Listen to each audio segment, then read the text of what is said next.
Today, we're going to jump into a really fascinating thought experiment. We're going to explore how one single piece of technology, the autonomous car, could kick off a chain reaction that completely reshapes our economy. I mean, everything from how we get around to how we value goods, services, and even labor itself. All right, so picture this. It all kicks off with something super simple, something you've probably done 100 times. You pull out your phone, you tap an app, and you call for a ride. No big deal. And boom, a few minutes later, there it is. A sleek car pulls right up to the curb. The doors slide open, waiting for you. It all seems totally normal, but something's about to feel very, very different. So you lean in, right? You're about to give a friendly nod to the driver, but you pause. You do a double take, trying to figure out what you're seeing. Or rather, what you're not seeing. Yeah, because there's nobody there, the driver's seat is totally empty. This isn't just a car anymore. It's your first step into a completely new reality. And this one little detail is the trigger for everything we're about to talk about. So, what's it actually like? Let's take a little ride into the future and peek inside this vehicle, what the source material calls a cybercab, and really get a feel for what makes it so different. The first thing that hits you is actually what's not there. It's not just the driver that's gone. There's no steering wheel, no pedals. The entire dashboard as you know it has just vanished. And in its place, a single central monitor. This thing wasn't designed for a human to drive. It's a space designed purely for passengers. Okay, let's get into the economics of the robotaxi. What happens when the driver just disappears? Because this right here is where the thought experiment really kicks into high gear. This isn't just a cool tech demo. It's a potential economic earthquake. So you gotta ask, right? How much does the cost of a ride actually drop when you take human labor, usually the biggest single expense, completely out of the picture? And the new math here is just wild. Think about it. A robotaxi doesn't need a break. It can run 24/7, just stopping to charge up or get cleaned. With that kind of utilization and no salary to pay, the whole business model gets flipped on its head. The car stops being a car and becomes a constantly running service platform. I mean, the efficiency is just staggering. According to the source's projections, the economics are so powerful that a cybercab could potentially earn enough money to pay for itself in, get this, as little as 1 year. That is an insane return on investment. And look, this isn't some pie-in-the-sky 50 years from now idea.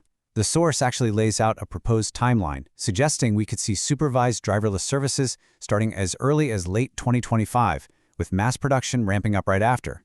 The plan is to roll this out, scale it up, and go global. So far, all we've really talked about is moving people. But what happens when you combine this technology with another game-changing field of automation? This is where the whole idea just explodes into something way, way bigger.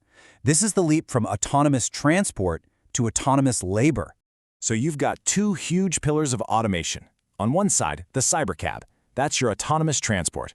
Its job is simple. Move stuff from point A to point B. On the other side, you have a humanoid robot, which the source calls Optimus. That's your autonomous labor. It performs tasks at point A or at point B. Separately, they're powerful. But together, whoa, it's a whole new ballgame. And this illustrates the next logical step perfectly. So check this out. Step 1. A cybercab drives itself to a destination. Step 2. An Optimus robot gets out. Step 3. That robot walks up and completes a physical task, let's say delivering a package right to the front door.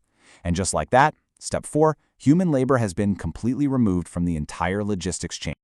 And this is where we get to the really deep, profound part of this thought experiment. When labor starts to cost next to nothing, we're talking about redefining the fundamental rules of economics. Because if you can automate that last mile of delivery, you can probably automate factory work, warehouse logistics, and countless other physical jobs. So what does that do to the very foundation of our economy? Okay, super simple economics 101, right? For ages, the price of pretty much anything has been a mix of the labor and the capital needed to make it. You can think of it like a formula. Labor times capital equals price. It's built into everything we buy. But now, just imagine a world where autonomous robots aren't just dropping off your packages. They're on the assembly lines, they're stocking the warehouses, they're doing all the physical jobs that people do right now. So as that happens, that big labor part of our fundamental economic equation, it just starts to shrink. It gets smaller and smaller and gets closer and closer to zero. And that leaves us with this absolutely mind-bending question at the heart of it all. If one of the core ingredients of price just vanishes, what happens to the cost of everything? How do we even define value in a world where making and moving things becomes incredibly cheap? So if value isn't tied to human work anymore, where does it go? Let's talk about owning this new economy. The final part of this thought experiment suggests a pretty radical shift in where economic power ends up. The basic argument is that value doesn't just disappear, it moves. It shifts away from the act of doing labor and instead concentrates in the ownership of the systems that do the labor. The fleets of robotaxis, the armies of humanoid robots, and the software that runs the whole show. And this whole idea is really captured in this one pretty provocative quote from the source material. It suggests that owning a piece of the company that owns all this automation becomes the equivalent of owning a piece of the entire economic engine. That ownership is the new sovereignty. It's a pretty wild thought. Okay, so let's just quickly run through the key takeaways of the journey we just went on. It all started with a single piece of tech, the robotaxi, which could kick off a massive economic chain reaction. We saw that when you combine it with robotics, you could automate physical labor on a huge scale. This, in turn, could fundamentally change how we price, well, everything. And finally, value itself could shift from labor to the simple ownership of these automated systems. Which, leaves us with one last really big question to chew on. If automation completely redefines value, what does ownership truly mean in that world? This whole thing might sound like science fiction today, but it forces us to ask some very real questions about the kind of economy we're building for tomorrow.